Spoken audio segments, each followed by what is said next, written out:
My story begins about 21, 22 years ago. I remember saying and thinking to myself, or saying to the Lord, I really want to help women. And I didn't know why, but that was just a passion on my heart at that time. Little did I know that for the next, probably for 12 years, I would end up in a relationship that was abusive, a relationship that never encouraged, a relationship that never built up, and a relationship that pretty much at the end of the day caused me to feel like I just walked around on eggshells.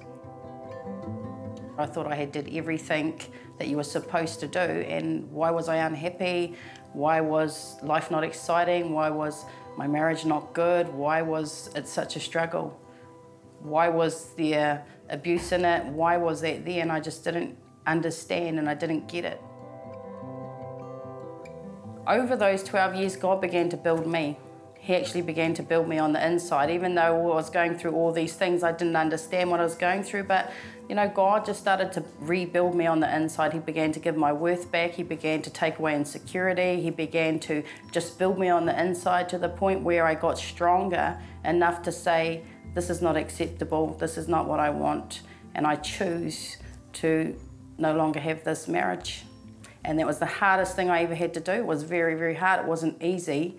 You have 5 children. It's not easy just to say I don't want this marriage, but for the sake of my young boys, I didn't want them to think that this is what, how a boy or how men should treat their woman. And for my girls, I didn't want them to grow up and believe the lie that this is how you should be treated.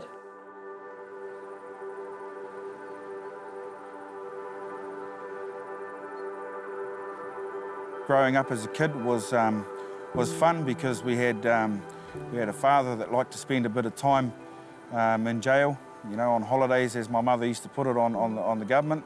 And she was largely our mum and our dad. When Dad did come back out of jail, he always made up for it by spending a lot of time in the bush, and I guess that's where I get my passion for the bush from. I think sometimes the hardest part of my life, and it's a strange one because it's one that I've had to pray through with God, and it's a feeling of abandonment. I mean, I've had addiction in my life, I've had other struggles in my life that I've gotten through, but abandonment was something that was pretty sort of, it was there, and I never really understood why it was there. When my parents dropped me off at college and I saw the tail lights of the car leaving, and I'm now left at a boarding school with 260 odd boys that I've never known before, was quite a strange feeling, and I think it affected me in a way that I felt abandoned. I had been separated for 2 years, and I was dropping off one of the kids to my pastor's house, and her brother happened to be in there. Looked at him, and there was just the spark that happened, and I'm like, oh my gosh, what was that? Because I haven't felt one of those for 12 years. And so I was pretty shocked, like what happened, and I just out of there, I was just gone, and I just left and went back home, and I found myself praying for him for the next year.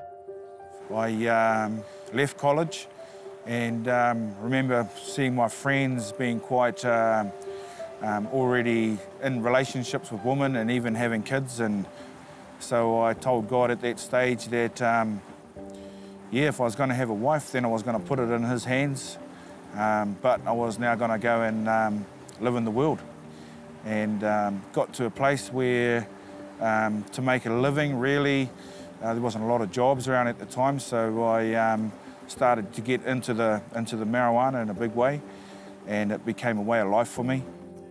Meanwhile, I'm praying for Waipatu and not understanding. I would say to God, man, take him off, take him away from my heart, get him off there. I don't want him there. It's like, why is he even there? He's not even saved. He's up the bush. He smokes drugs. Everything doesn't make sense. And yet I still found myself praying for him, bumping into him in the weirdest of places, and then the heart flutters all over again, and I just didn't understand what was going on, but I just prayed it through. I just continued to give it back to God and say, if you do this, because I can't do this. I don't know what this is about, and you're going to have to make a decision, because I've made some really bad ones in my past.